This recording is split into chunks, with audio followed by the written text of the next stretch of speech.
마태복음 24장 우리가 쭉 보고 있는데요. 1절에서 14절은 재난의 시작이고요. 그 이어서 어제 보았던 15절에서 28절은 대환란의 절정이라고 할 수 있으며, 이어서 오늘 본문은 환란 후에 즉시 무슨 일이 일어나는지를 말씀하고 계십니다. 이 시간 산고가 시작되고 환란이 극에 달한 후에 우리를 기다리고 있는 것이 무엇인지 두 가지로 함께 살펴보도록 하겠습니다. 첫 번째, 어둠 뒤에 오실 빛입니다. 29절입니다. 그날 환란 후에 즉시 해가 어두워지며 달이 빛을 내지 아니하며 별들이 하늘에서 떨어지며 하늘의 권능들이 흔들리리라. AD 70년 예루살렘 멸망 때 110만 명이 죽고 9만 7천 명이 노예로 팔려간 상상할 수 없는 끔찍한 재앙이 일어났다고 말씀드렸는데요. 그 환란 직후에 즉시 해가 어두워지고 달이 빛을 내지 않고 별들이 하늘에서 떨어진다고 말씀합니다. 자, 이게 무슨 말일까요? 이것은 구약 선지자들이 사용했던 묵시문학적 표현입니다. 이사야 13장 10절 바벨론의 멸망을 예언하면서 하늘의 별들과 해와 달을 말씀했고요. 에스겔 32장 7절 이집트의 멸망을 말하면서 별을 어둡게 하고 해를 구름으로 가리며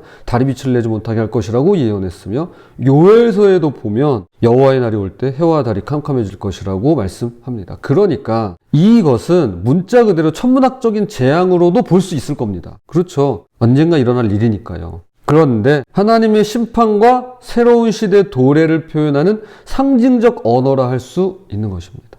기존 질서의 완전한 종말, 인간이 의지하던 모든 것의 붕괴를 가리키는 것이죠. 위험사회를 우리가 이야기하면서 핵무기, 기후위기, 인공지능 등 인간이 만든 과학기술이 오히려 인간을 위협하는 시대임을 보았습니다. 워낙 속도가 빨라지니까요. 가속도가 붙어가지고 점점 단축되고 있잖아요. 이런 위기가.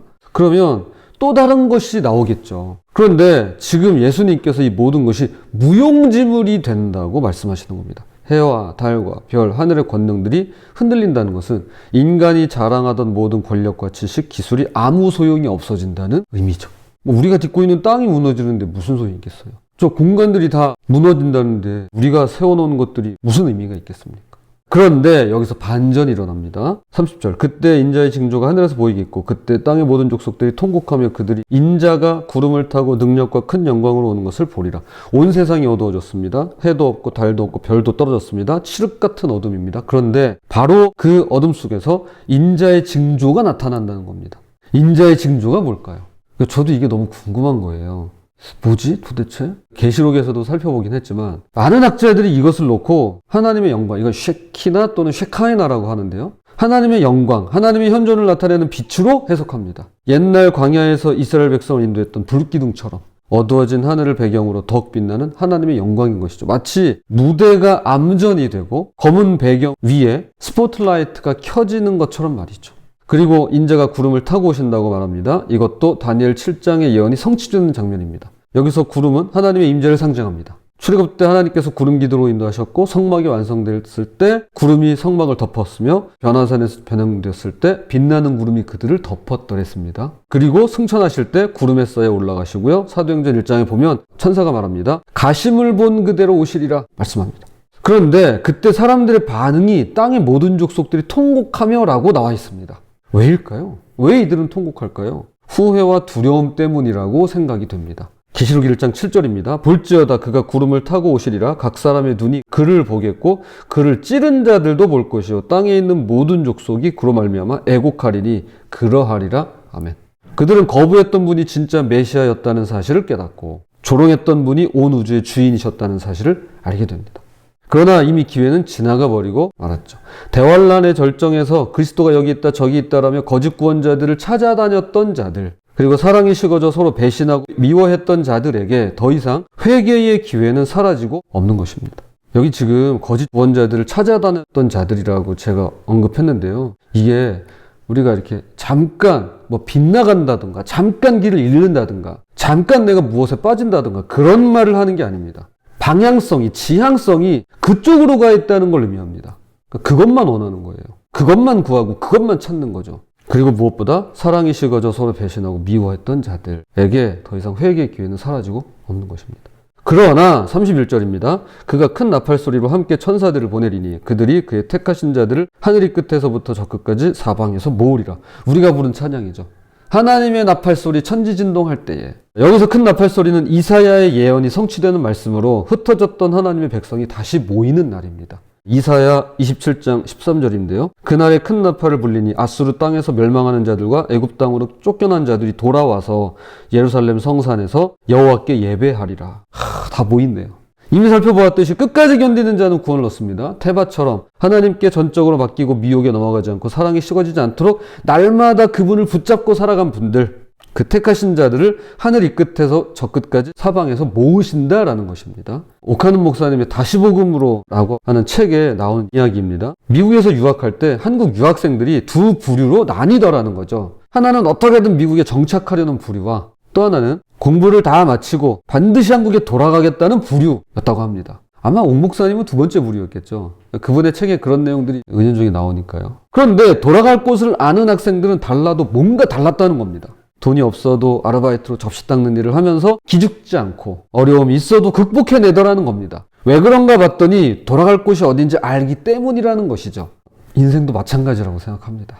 내가 돌아갈 곳이 하나님이 계시는 그곳임을 아는 사람은 결코 허무 앞에 무릎 꿇지 않습니다. 마음의 기쁨이 있고 평안이 있습니다. 살고 싶은 의욕이 있는 것이죠. 우리는 지금 산고를 겪고 있습니다. 저마다 처해있는 환란이 있습니다. 세상 자체도 점점 어두워져만 갑니다. 그러나 그 어둠 뒤에 빛이 오심을 너무나 잘 알고 있는데요. 인자가 큰 영광으로 쉐키나 하나님의 영광으로 오셔서 우리를 모으실 것입니다. 즉 우리는 돌아갈 곳을 아는 자들입니다. 암과 삶으로 믿음과 행함으로 끝까지 견디며 빛을 기다리는 우리가 되었으면 좋겠습니다. 두 번째, 깨어있되 일상을 사는 지혜입니다. 예수님께서 무화과나무의 비유를 이제 이어서 말씀하시는데요. 팔레스타인 지역의 대부분 나무들은 사시사철 잎이 있습니다. 이게 우리가 대한민국을 보면요. 저는 정말 대한민국이 너무 사랑스러워요. 물론 추워요. 제가 늘 하는 말 있잖아요. 이불 밖은 위험해요. 그러니까 우리는 이게 너무 익숙해요. 뭐냐면은 겨울에 잎이 떨어지잖아요. 가을에 단풍 딱 들었다가 잎이 떨어지잖아요. 어제 이제 그 괴산에서 유명한 문강조수지대 은행나무길 다녀왔는데 떨어지잖아요. 그럼 이제 겨울이 지나고 봄이 오면 가지가 연해지면서 새잎이 돋아납니다. 그런데 이스라엘은요, 이게 보기가 힘들어요. 아무튼 우리나라 사시사철이 이게 기가 막힙니다, 진짜. 자, 이제 그걸 보는 거예요. 무화과 나무가 그렇다는 거예요. 다른 나무들하고 다르게 겨울에 잎이 떨어졌다가 봄이 오면 가지가 연해지고 새잎이 돋아납니다. 이제 그걸 보면서 곧 여름이 오겠구나. 잎이 이제 연해지면 여름이 오겠구나. 우리는 항상 보고 아는 거잖아요. 즉 무화과 나무를 보고 여름이 가까이 온 줄을 아는 것처럼 징조들을 보고 인자가 가까이 곧 문 앞에 이른 줄을 알라는 것입니다. 그리고 다음과 같이 말씀하시는데요. 35절 천지는 없어질지언정 내 말은 없어지지 아니하리라. 이미 언급한 대로 우리가 만든 모든 것은 무너질 것입니다. 그뿐만이 아니라 하늘과 땅도 없어진다는 겁니다. 우리가 만든 것도 없어지고요. 그분께서 하나님께서 지으신 것도 사라지는 날이 온다는 거예요. 사실 이 부분은 예언가보다요. 과학자들이 더 잘 알고 있다고 봐도 무방할 겁니다. 어느 날 해가 어두워지고 달이 빛을 잃고 별이 떨어질 것입니다. 그러나 주님의 말씀은 없어지지 않는데요. 이것이 우리가 붙들어야 할 흔들리지 않는 기초인 것입니다. 말씀이 육신에 되어 오신 분이 예수 그리스도시죠. 이 종말과 관련하여 반드시 짚고 넘어갈 것이 있죠. 바로 이미 그러나 아직이라는 개념입니다. 이 부분은 하영조 목사님의 마태복음 강의 5편을 인용하도록 하겠습니다. 제가 하영조 목사님의 마태복음을 쭉 읽다가 그 전반부는 읽었어요. 몇 권이 돼요, 그게. 근데 너무 읽을 게 많으니까, 읽다가, 죄송합니다. 하 목사님 죄송합니다. 재미가 없어가지고, 그냥 그거는 읽지 않고, 만화책 같은 거 읽고, 이렇게 그러거든요. 스토리텔링 성경. 너무 재밌어요. 아무튼, 제가 인용하도록 하겠습니다. 종말을 말할 때 이미 그러나 아직이란 용어를 많이 씁니다. already, but not yet. 어떤 상황은 이미 종말이 이루어진 듯 보입니다. 그것만 보면 예수님이 내일 당장 오실 것만 같습니다. 그러나 아직 아닙니다. 이 두 가지 개념을 잘 살피지 않으면 우리는 균형을 잃은 극단적인 그리스도인이 되고 맙니다. 종말은 이미 시작되었습니다. 주님 오실 날은 가까이 왔고 모든 종말의 표징은 전 세계적으로 국가적으로 개인적으로 이미 이루어지고 있습니다. 주님은 곧 도적같이 오실 것입니다. 그러나 그날과 그때가 언제인지는 아무도 모릅니다. 여기에 그리스도인의 삶의 현주소가 있습니다. 주님이 오신다고 모두가 사업과 직장과 학업을 그만두고 산으로 올라가야 한다는 뜻은 아닙니다. 그러나 아직은 모르는 사람들이 그렇게 하는 겁니다. 그렇다고 주님 오실 날이 멀었다면서 먹고 마시고 세상 쾌락에 빠져 산다면 그것은 임의를 잘못 이해한 것입니다. 그리스도인은 임의와 그러나 아직 사이에 있기에 이 두 가지 모두를 기억하며 살아야 합니다. 덴마크의 철학자 죄렌 키르케고르 이렇게 말했습니다. 사람이 속는 두 가지 방식이 있습니다. 하나는 사실이 아닌 것을 믿는 것과 또 하나는 사실인 것을 믿지 않는 것입니다. 그러니까 사실이 아닌 것을 믿는 것, 사실인 것을 믿지 않는 것, 우리가 속는 두 가지 방식이에요. 과연 우리는 어느 쪽일까요? 사실이 아닌 것, 즉 거짓 그리스도들, 물질만 있으면 괜찮다는 거짓말, 과학기술이 우리를 구원한다는 환상을 믿고 있지는 않을까요? 아니면 사실인 것들, 즉 예수님께서 다시 오신다는 것, 천지는 없어져도 주님 말씀은 없어지지 않는다는 사실, 끝까지 견디는 택함 받은 자들은 하나님께서 모으실 것이라는 확실한 진리를 믿지 못하는 걸까요? 혹시 그런 일이 우리 가운데 있지는 않을까요? 주님은 다시 오십니다. 그리고 이것은 우리에게 살아갈 힘을 북돋아주는 복음의 능력이 되는 것입니다.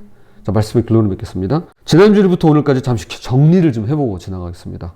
이제 내일 마지막 24장을 나누겠지만 중간 정리 한번 해보겠습니다. 먼저 무너진 것들 앞에서 어떻게 살아야 하는지 보았는데요. 재난의 시작, 산고가 있겠지만 태바처럼 하나님께 전적으로 맡기고 끝까지 견디라고 말씀합니다. 이어서 거룩한 곳에 선 가증한 것을 보거든 즉시 도망가라고 말씀하셨습니다. Run! 도망가라. 거짓 그리스도들을 조심하고 번영과 성공의 거짓 복음에서 도망치라고 하십니다. 오늘은 그 환난 직후에 무슨 일이 일어나는지 살펴봤는데요. 어두워진 하늘 인자의 징조가 나타나고 큰 영광으로 오셔서 택하신 자들을 모으신다고 말씀하십니다. 그리고 무화과 나무의 징조를 보고 분별하되 이미 그러나 아직의 긴장 속에서 깨어 일상에 충실을 하라고 말씀하십니다. 이 세 말씀을 하나로 모아보겠습니다. 이렇게 이야기하면 어떨까요? 견뎌라, 도망쳐라, 그리고 기다려라. 견뎌라, 도망쳐라, 그리고 기다려라. 견뎌라는 무너진 것들 앞에서 하나님을 의지하는 것이고요. 도망쳐라는 거짓된 것에서 벗어나는 것이며 기다리라는 것은 징조를 분별하며 주님을 기다리는 것을 말합니다. 우리는 돌아갈 곳을 아는 자들입니다. 그래서 오늘 제목이죠. 이미 시작된 미래를 살아가는 자들입니다. 우리는 택하신 자들이며 끝까지 견디는 자들입니다. 큰 나팔 소리와 함께 천사들이 하늘 이 끝에서 저 끝까지 사방에서 모을 것입니다. 부디 견디고 도망치고 기다리며 이미 시작된 미래를 하루하루 살아가는 저와 여러분이 되시기를 주님의 이름으로 부탁을 드립니다.